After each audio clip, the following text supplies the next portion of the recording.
அகத்தியத்துல ஒரு வரி யாருக்காவது தெரியுமா? கிடைச்சிச்சா நமக்கு? இல்ல. என்னாச்சு?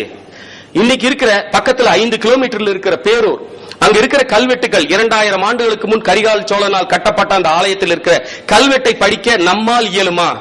தனிப்பட்ட முறையில் அதற்கென கல்வெட்டுகள் படிக்க பயின்றிருந்தால் தவிர நம்மால் இயலாது. நம்மளுடைய ஓலைச்சுவடிகளும் இலக்கியங்களும் எங்கே போயின? கரையானால் அரிக்கப்பட்டு மண்ணோடு மண்ணாயின, நெருப்பால் எரிக்கப்பட்டு எரிந்து போயின, நீரால் அடிக்கப்பட்டு அழிந்து போயின, அவை காற்றில் பரவி கருகி போயின, இந்த ஆகாயம் எங்கும் பரவி நின்றது. ஆக பஞ்சபூதங்களும் அதை எடுத்துக்கிச்சே தவிர நமக்கு வரல. ஒரு பாட்டன் உவே சாமிநாதையன் ஒருவர் மட்டும் இல்லை என்றால் இன்று இருக்கக்கூடிய இலக்கியங்களில் பெரும்பாலான இலக்கியம் நமக்கு கிடைத்தே இருக்காது. தரப்படுத்துதல் நம் பயன்பாட்டிலே கொண்டு வரவில்லை. அனைத்து அறிவுகளும் வைத்திருந்தோம், ஆனால் அதை பாதுகாக்க தவறிவிட்டோம். இன்றும் அதே நிலைமைதான். தமிழ் பயன்பாடு பல பல்கலைக்கழகங்களில் இருக்கிறது. நாம் தரப்படுத்தினோமா? இல்லை. இப்ப என்ன பண்ணணும்? குறியீட்டு முறையை தரப்படுத்தினால் அனைத்து கல்விக்கூடங்களும் ஒரே குறியீட்டு முறைக்கு மாறிவிடும். யூனிகோட், அவ்வளவுதாங்க. எல்லாரும் யூனிகோட் பயன்படுத்தின எந்த பல்கலைக்கழகத்திலிருந்து எந்த தகவல் வந்தாலும் தரவு வந்தாலும் அதை நாம் பயன்படுத்த இயலும். எழுத்தூர் பிரச்சனை, எனக்கு லெட்டர் ஏலியனா தெரியுது, படிக்க முடியல, எதாயிருச்சு இதாயிருச்சு, அதை கொடுங்க, எதையுமே கேட்க வேண்டாம். யூனிகோட் இருந்ததா உங்களால படிக்க முடியும்.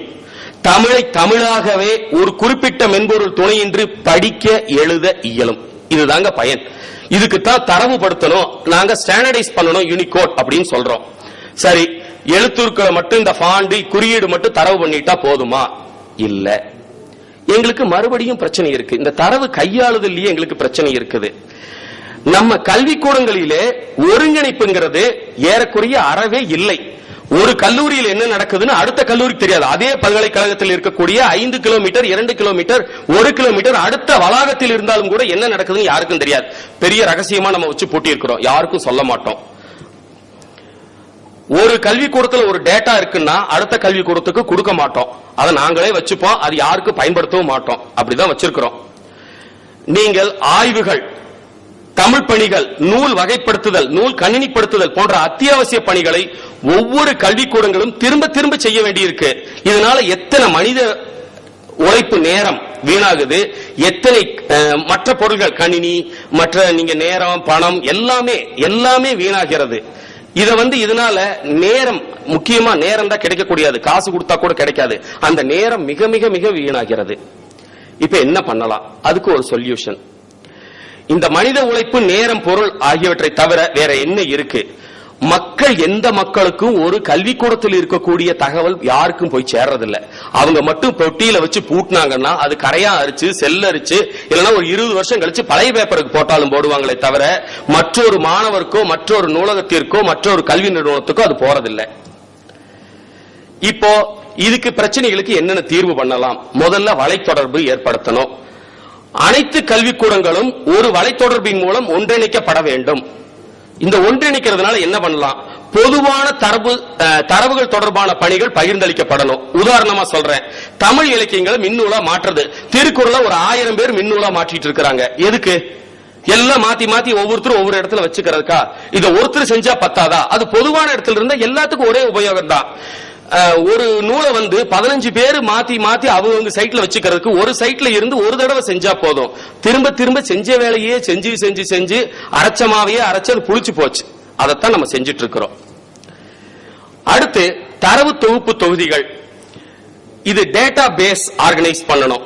இப்ப என்ன பண்றோம்னா, இதுக்குன்னு ஒரு இணையதளங்கள் ஏற்படுத்தணும். ஒருவருக்கும் ஒரு தரவு தொகுதி இணையதளங்கள், டேட்டா பேஸ் வெப்சைட்ஸ்.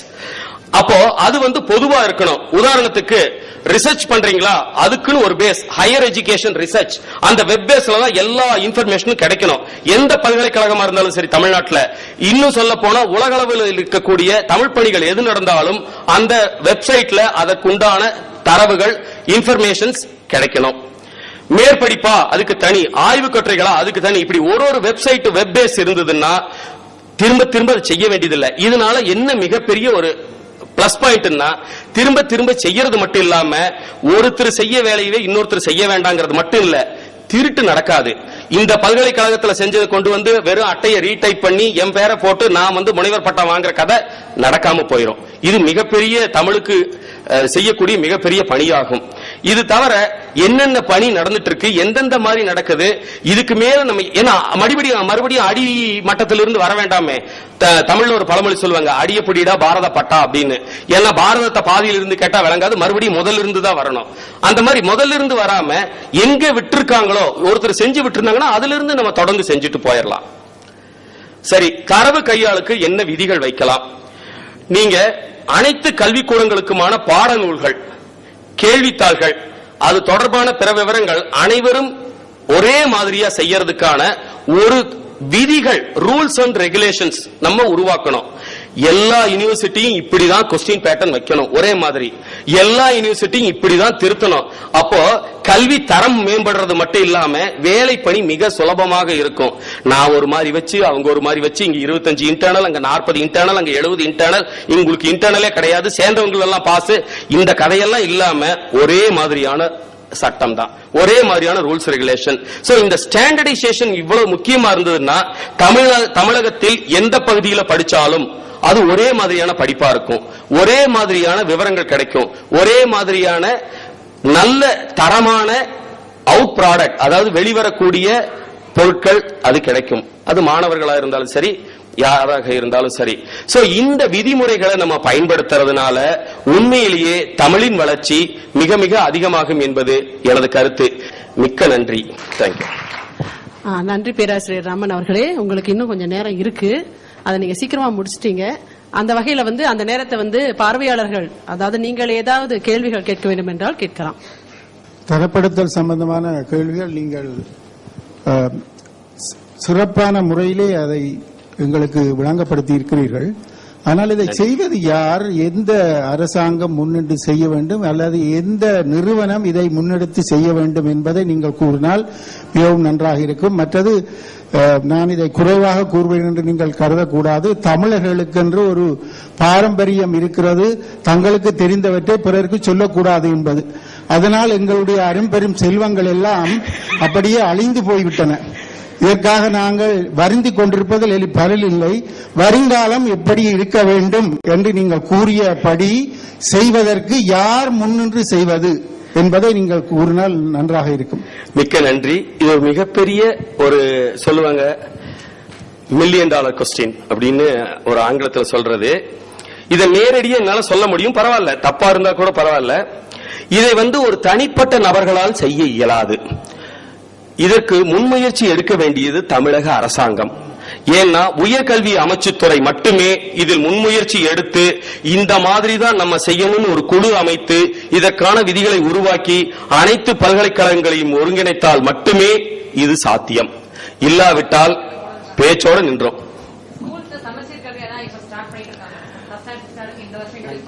ஆமா, சமச்சீர் கல்வி அது உள்ள போனோம்னா ரொம்ப டீப்பா போனோம். அத சொல்ற பிறகு பார்ப்போம். சமச்சீர் கல்வியை பற்றி நிறைய சொல்லலாம். ஏன்னா சமச்சீர் கல்வி ஒரு வகையில பாராட்டப்படக்கூடிய விஷயம். அனைவருக்கும் ஒரே மாதிரியான கல்வி நீங்க மாத்தி மாத்தி கொடுக்க வேண்டாம் அப்படிங்கிறது. அதுல நிறைய குறைகள் இருக்குது, நிறைகளும் இருக்குது. அதை பிறகு பார்ப்போம். மற்றவை நீங்க கேள்வி கேட்கிறவங்க உங்களோட பெயரையும் உங்களோட துறையும் சொல்லிட்டு எல்லா கேள்வியும் முதல் சொல்லிருங்க, பிறகு அவர் சேர்த்து பதில் சொல்லிடுவார். வணக்கம், I am doctor N Balasubramaniam, professor integral department of education, Bharatiya university, Coimbatore. இப்போ கேட்ட ஒரு கேள்விக்கு இது ஒரு சப்ளிமெண்ட். அதாவது தமிழர்கள் நம்ம செய்திகளை மறைச்சு வச்சு பேராசிரியர் சொன்னாங்க. இப்ப வெரி ரீசெண்டா the international institute of education